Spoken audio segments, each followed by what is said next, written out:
Hi, I'm Shamika T. Askew, the owner and managing attorney of the law office of Shamika T. Askew, and this is my video series of toxic marriages, including mine, divorce, infidelity, jail time, and so much more.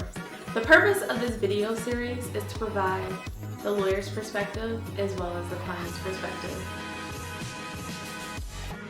Financially fresh start after a divorce. A lot of times when parties divorce, from what I have experienced, there is a ton of marital debt.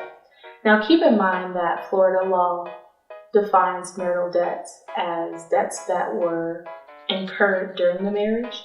And so a lot of times, let's say for instance, one of the spouses gets a lot of car loan or gets loans, credit cards, etc.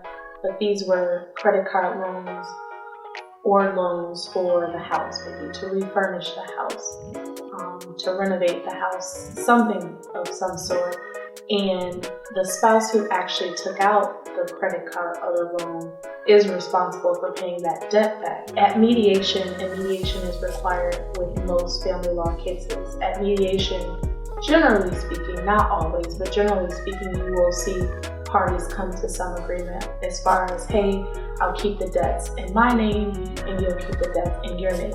And if that's the case, it's a pretty simple matter. There are instances where, a spouse says, well, I took out this credit card or this loan, but I took it out for all the furniture in the house. So the other spouse should be responsible for half of it. And while that is true, the problem with that is, even if you have that in a marital settlement agreement where both parties will be responsible for half of the loan, if that other party decides not to pay you back for half of that loan that you took out for the household furniture, guess who the creditor is going to look after or going to come after?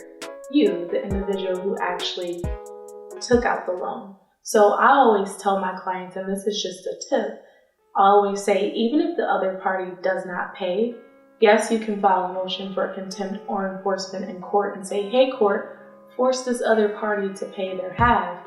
It's in our marital settlement agreement, but you always want to pay because in the long run, that's going to hurt your credit. And especially coming from a household where there were two individuals, two households, and you're going to a single household and it's just you, your financial structure is a lot different, and most times, most parties are maxed out on credit cards.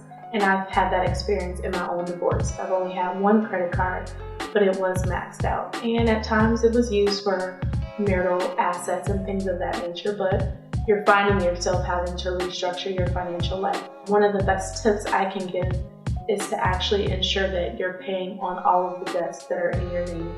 And also, if you've agreed to pay for half of the other party's debt that they took out, even if it was for marital, just do your due diligence to pay it, because in the long run, if you have an attorney, you're going to end up paying your attorneys more money in the long run trying to fight over sometimes hundreds of dollars when your attorney is going to charge you maybe $250 an hour just to fight it out.